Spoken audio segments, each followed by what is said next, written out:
Hey guys, welcome back. I hope you had a really great weekend. So there's 10 days until Christmas, and last week we did have inflation data. We had CPI on Wednesday, PPI on Thursday. And on Friday, SPY did open with a gap up to the 35 EMA, rejected right away. You actually can see the wick right here that did take it all the way to the top of the implied move. So if you did have spreads up here, they would have filled right away at open. This is not the kind of thing that you could have waited to put the spreads on. You would have had to have them on before market opened. So we did open with a gap up, push up to the top of the implied move.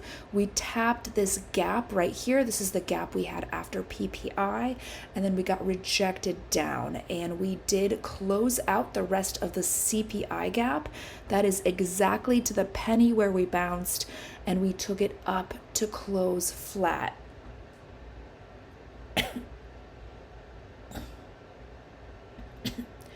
Technically, it was a perfect day. If you guys had these levels on your charts, hopefully you did really well. And SPX, same thing, but a little different. We did open with a gap up. Hold on, where are we? Okay. SPX opened with a gap up, took it up to the top of the implied move, didn't quite touch this down gap. This is the down gap after PPI data. And then we dropped underneath the 35 EMA.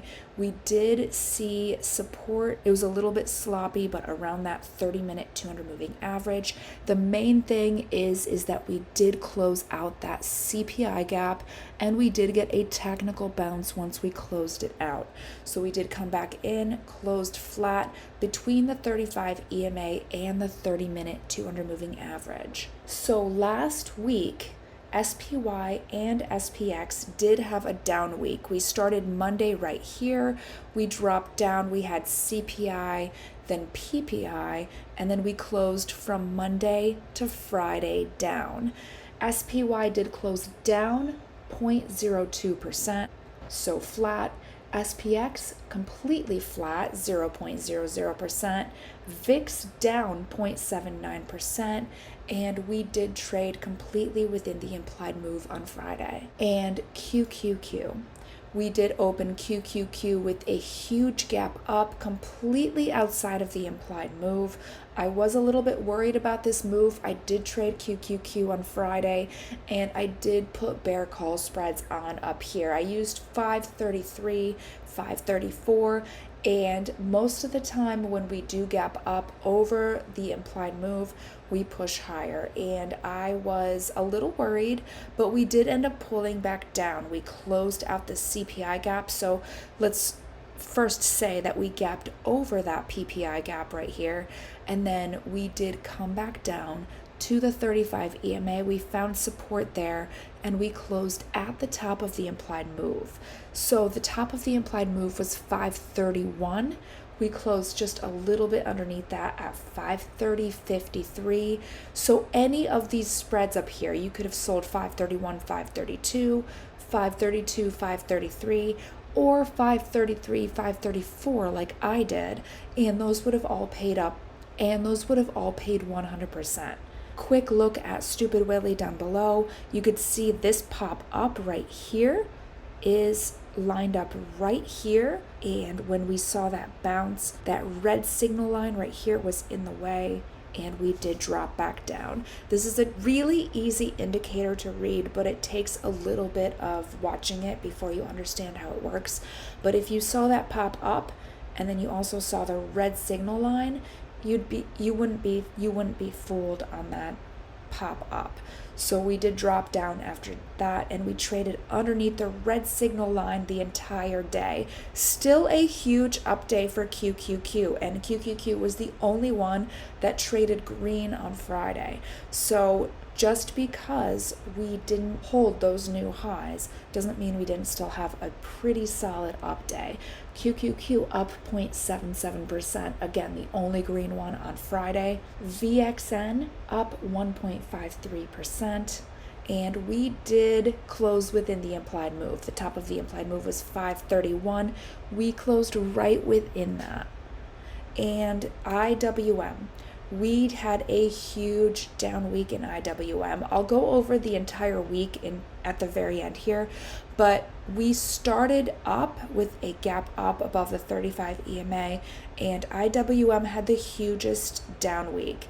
And is hugest a word? It's the biggest down week. So right here we had about a 3% down week and almost completely underneath the 35 EMA. And let's focus just for a minute just on Friday. We did open with a gap down, and from there we dropped down to the bottom of the implied move, which was 232. And I get way too excited when we bounce right on the bottom of the implied move, because people don't realize that the bottom of the implied move is a level that needs to be on your chart daily, especially if you're day trading. So right there, 232, we popped back up and we did close down 0.69%. So IWM was the biggest loser of Friday and the week. RVX was flat, down 0.05%. And with the exception of this little wick on the 1230 candle, we did trade completely within the implied move on Friday.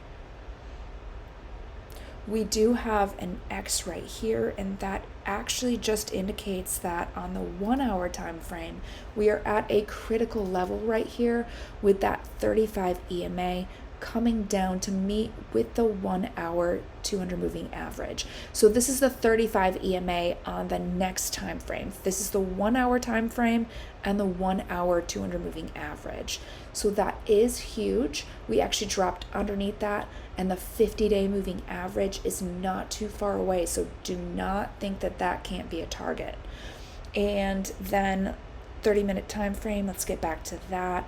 And let's switch over to DIA. DIA had the most controlled sell-off down week I have ever seen. We completely stayed underneath the 35 EMA. We did see a 35 EMA drop underneath the 30-minute 200 moving average. That is a bearish signal, and we took it all the way down to the 1 hour 200 moving average. Not gonna lie, this is a big sell signal right here. DIA did close down 0.2%, and we did not close within the implied move today. All right, so that is last week. Let's go check out tomorrow's levels.